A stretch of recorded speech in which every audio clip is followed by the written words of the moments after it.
Our story today is called $1,000. It was written by O. Henry. Here is Steve Ember with the story. $1,000, said the lawyer Tolman in a severe and serious voice. And here is the money.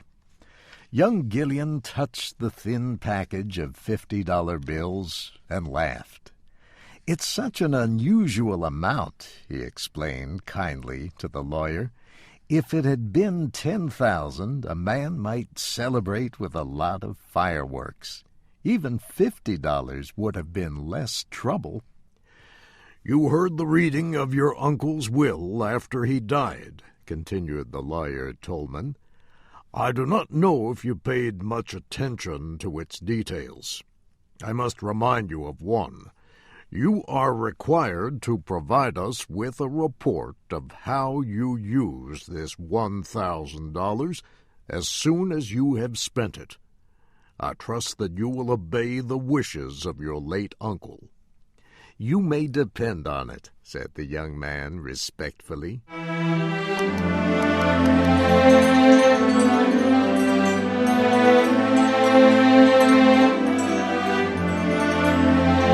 Gillian went to his club. He searched for a man he called Old Bryson. Old Bryson was a calm, antisocial man about 40 years old. He was in a corner reading a book.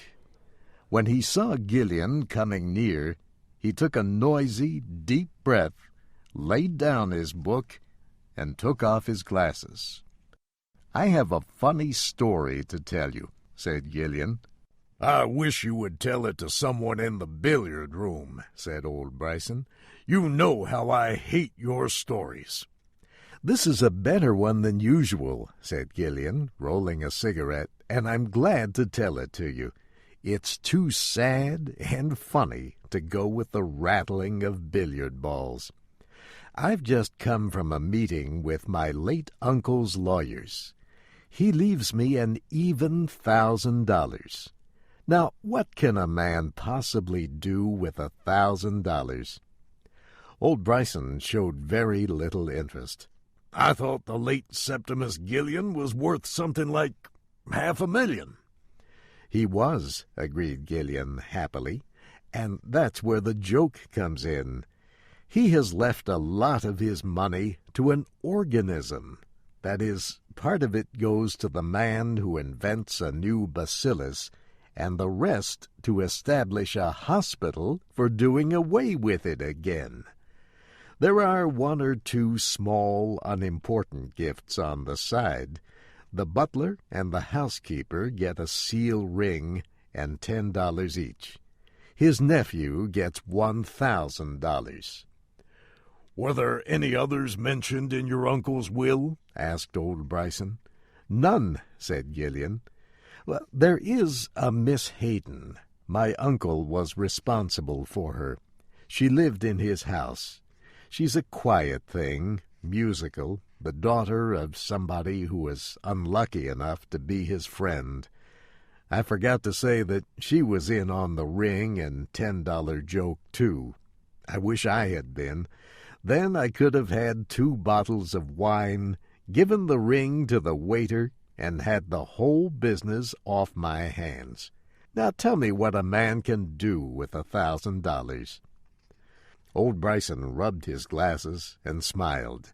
And when old Bryson smiled, Gillian knew that he intended to be more offensive than ever. "There are many good things a man could do with $1,000, said Bryson. "You?" he said with a gentle laugh. "Why, Bobby Gillian, there's only one reasonable thing you could do. You can go and buy Miss Lotta Lauriere a diamond necklace with the money, and then take yourself off to Idaho and inflict your presence upon a ranch. I advise a sheep ranch, as I have a particular dislike for sheep." "Thanks," said Gillian, as he rose from his chair.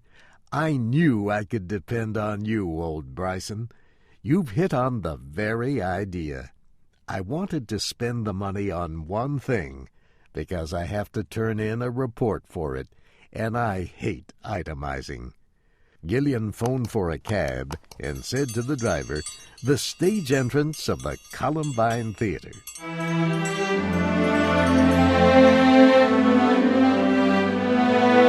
The theater was crowded. Miss Lotta Laurier was preparing for her performance when her assistant spoke the name of Mr. Gillian. "Let it in," said Miss Laurier. "Now, what is it, Bobby? I'm going on stage in 2 minutes."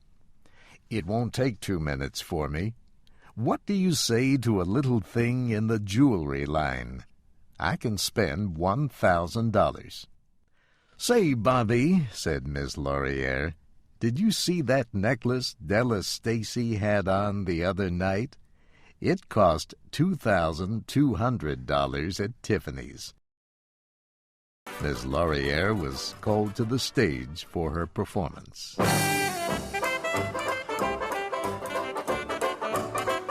Gillian slowly walked out to where his cab was waiting. "What would you do with $1,000 if you had it?" he asked the driver. "Open a drinking place," said the driver quickly. "I know a place I could take money in with both hands. I've got it worked out, if you were thinking of putting up the money." "Oh, no," said Gillian. "I was just wondering." 8 blocks down Broadway, Gillian got out of the cab. A blind man sat on the sidewalk selling pencils. Gillian went out and stood in front of him. "Excuse me, but would you mind telling me what you would do if you had $1,000? asked Gillian. The blind man took a small book from his coat pocket and held it out. Gillian opened it and saw that it was a bank deposit book.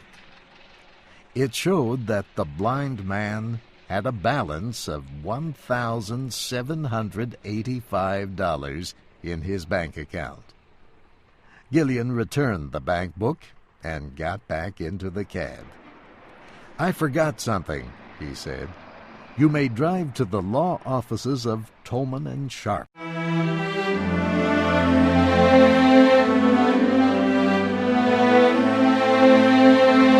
Lawyer Tolman looked at Gillian in a hostile and questioning way.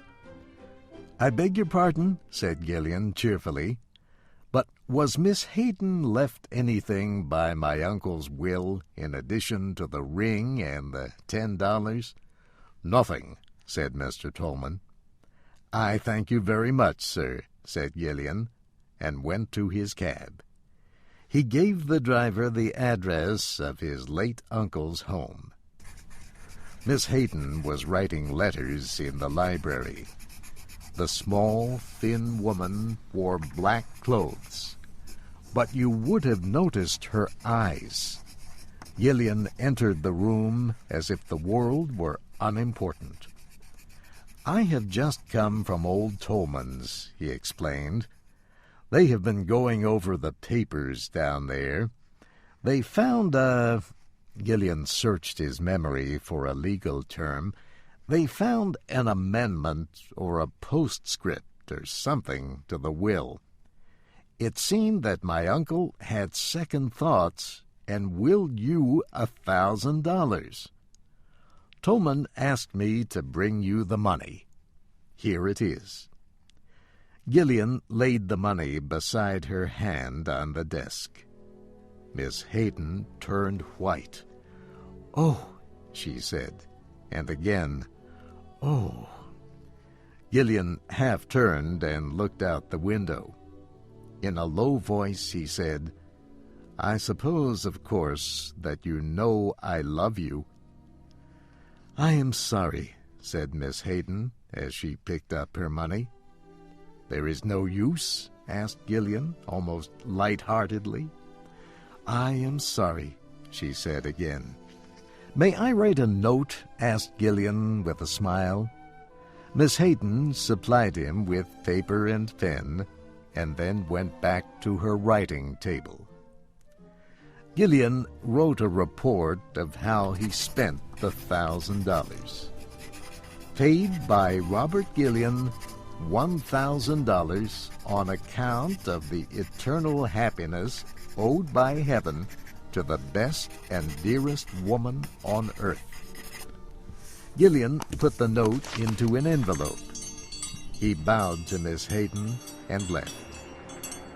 His cab stopped again at the offices of Tolman and Sharp. "I have spent the $1,000, he said cheerfully to Tolman, "and I have come to present a report of it as I agreed." He threw a white envelope on the lawyer's table.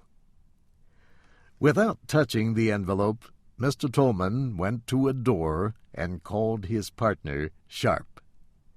Together they searched for something in a large safe. They brought out a big envelope sealed with wax. As they opened the envelope, they shook their heads together over its contents. Then Tolman became the spokesman. "Mr. Gillian," he said, "there was an addition to your uncle's will. It was given to us privately, with instructions that it not be opened until you had provided us with a full report of your handling of the $1,000 received in the will. As you have satisfied the conditions, my partner and I have read the addition. I will explain to you the spirit of its contents. In the event that your use of the $1,000 shows that you possess any of the qualifications that deserve reward, you stand to gain much more.